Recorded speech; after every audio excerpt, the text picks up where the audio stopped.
அஜித்குமார் கொலை வழக்கை உயர்நீதிமன்றம் முழுமையாக கண்காணிக்கும் எனவும் மடப்புரம் கோவில் காவலர் அஜித்குமார் கொலை வழக்கில் சிபிஐ விசாரணைக்கு உயர்நீதிமன்றம் உத்தரவிட்ட நிலையில் 6வது குற்றவாளியாக காவல் வாகன ஓட்டுநர் ராமச்சந்திரன் சேர்க்கப்பட்டிருக்கிறார்.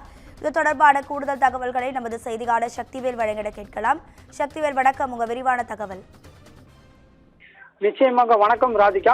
மணப்புரம் கோவில் காவலர் அஜித்குமார் கொலை வழக்கை உயர்நீதிமன்றம் முழுமையாக கண்காணிக்கும் உயர்நீதிமன்ற மதுரை கிளை உத்தரவு பிறப்பித்துள்ளது.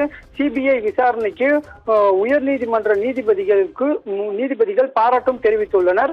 காவலர் அஜித்குமார் வழக்கில் 6வது குற்றவாளியாக காவல் வாகன ஓட்டுநர் ராமச்சந்திரனையும் சிபிஐ சேர்த்துள்ளது என நீதிமன்றத்தில் தகவலும் கிடைத்துள்ளது. உயர்நீதிமன்ற மதுரை கிளையில் இன்று நீதிபதிகள் எஸ்.எம். சுப்பிரமணியம், நீதிபதி அருள்முருகன் முன்பு விசாரணைக்கு வந்தது.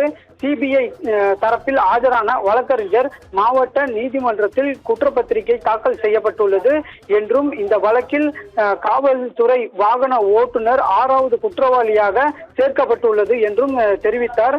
வழக்கில் தொடர்புடைய நபர்களின் செல்போன்கள் தடவியல் பரிசோதனைக்கு அனுப்பப்பட்டுள்ளது. அந்த முடிவுகள் வந்த பின்புதான் வேறு யாரும் சம்பந்தப்பட்டு இருக்கிறார்களா என்றும் தெரிய வரும் என சிபிஐ தரப்பில் தெரிவிக்கப்பட்டது. அதேபோல் நகை காணாமல் போனதாக கூறிய நிகிதா அளித்த புகாரின் குறித்து இன்னும் விசாரணை துவங்கப்படவில்லை என சிபிஐ தரப்பில் தெரிவிக்கப்பட்டது. இதனைத் தொடர்ந்து நீதிபதிகள் பிறப்பித்த உத்தரவில் விசாரணை சரியான முறையில் சென்று கொண்டு உள்ளது. உயர்நீதிமன்ற உத்தரவு அடிப்படையில் உரிய நேரத்தில் வழக்கு குற்றப்பத்திரிகை தாக்கல் செய்யப்பட்டுள்ளது. விசாரணை அதிகாரிகளுக்கு தனது பாராட்டுகளையும் தெரிவித்தனர். மேலும் இந்த வழக்கின் விசாரணை முழுமையாக நீதிமன்றம் கண்காணிக்கும் எனவும் உத்தரவிட்டு அடுத்த கட்ட அறிக்கை தாக்கல் செய்வதற்கு வழக்கு விசாரணை 4 வாரங்களுக்கு ஒத்திவைத்துள்ளனர். ராதிகா, உங்க தகவல்களுக்கு நன்றி சக்திவேல்.